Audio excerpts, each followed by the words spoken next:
For more than 70 years, the alliance between the US and Australia has been this bedrock of security in the Pacific. But right now, that relationship is facing its biggest test in generations. So we're going to dive into why this incredible bond is suddenly under so much pressure. Wow. Daddy is not coming to save us. He is putting us in danger. Think about that for a second.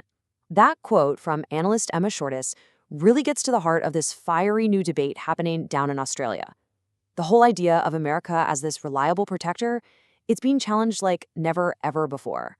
Some are even asking if the very alliance meant to keep Australia safe is now its biggest threat.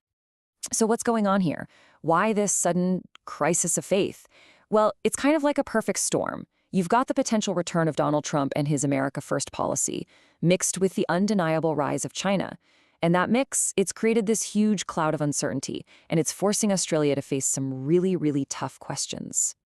See, the whole America First doctrine really changes the game. Trump's approach it's transactional.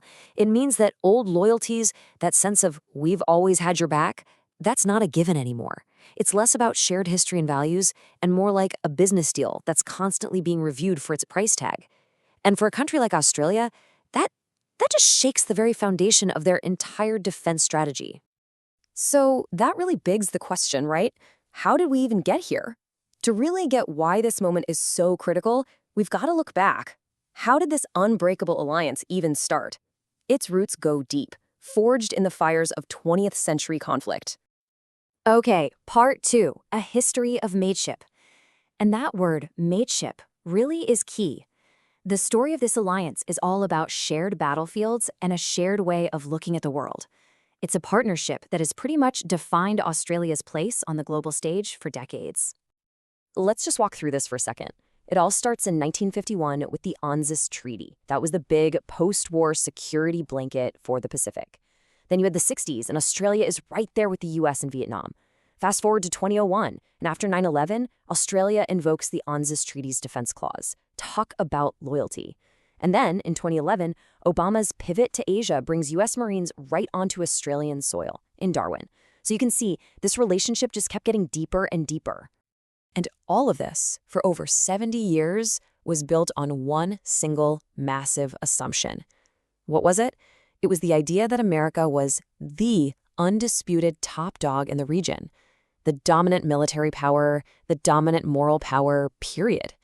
It was this core belief that American power was just unquestionable, unchallengeable. Because that core assumption, it's been shattered. Absolutely shattered. A series of massive, seismic shifts have just completely turned the old order on its head. All that certainty from the past, gone, replaced by a new era that's, volatile and seriously unpredictable. Just look at this contrast. The old reality for Australia was living in a region dominated by a powerful ally that was, culturally pretty similar. First it was the British, then it was the Americans. But the new reality?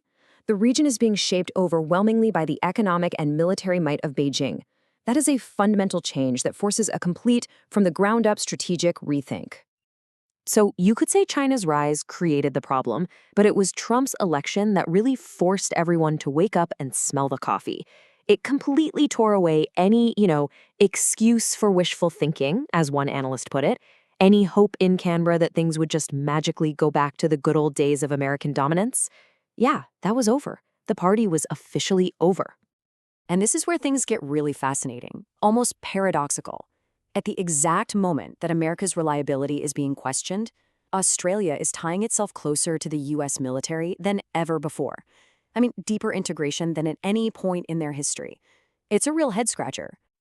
Basically, Australia is turning itself into what some are calling a continental gift for the US military. The entire continent is being reimagined as this massive, unsinkable aircraft carrier, a strategic hub for American forces in the Indo-Pacific. But, and this is a huge but, that comes at a massive price. It potentially puts a giant target on Australia's back in any future conflict that involves the United States. And we're not just talking about a few extra soldiers here and there. Look at these facilities. Pine Gap. That is absolutely critical for America's global spy network. Missile defense, the whole shebang.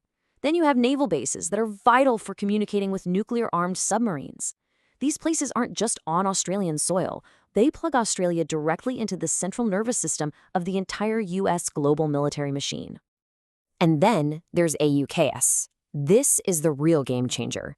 This pact involves sharing one of the most secret, most sensitive technologies the U.S. has, nuclear submarine propulsion. This is a massive leap for the alliance. It basically locks Australia into America's strategic plans for Asia for, like, the next 50 years. And the price tag on all this, it is absolutely staggering. We're talking about 10 billion Australian dollars, and that's just to build one new naval base on the East Coast, a base that isn't only for Australia's new submarines, but also to host visiting nuclear subs from the US and the UK. It's a huge investment. So you take all of this, the Trump uncertainty, China's rise, and this ever-deepening military hug, and you throw it all together. What do you get? You get one of the most intense, most important foreign policy debates in Australia's entire history. The country really is at a massive crossroads. And this isn't some polite little chat over tea. As a late, great diplomat Alan Gingle put it, the debate is getting sharper. People are, in his words, marshaling themselves into hostile camps. It's getting fierce, it's getting polarized, and the stakes could not be higher. So, let's break down these two hostile camps. On one side, you have the China hawks. Their argument is pretty simple.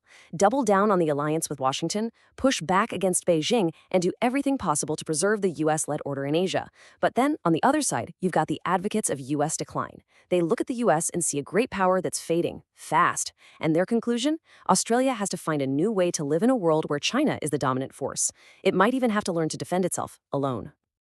But what if there's another path, a third way that tries to find a middle ground?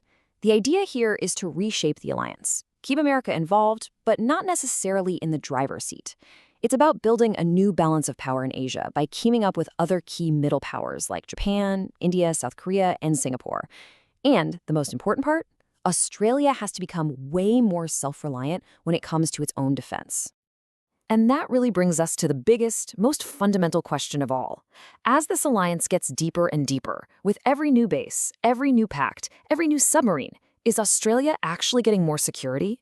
Or is it just trading away its sovereignty, its ability to make its own choices at what might be the most dangerous and uncertain time in modern history? That is the massive, fateful choice the nation is facing right now.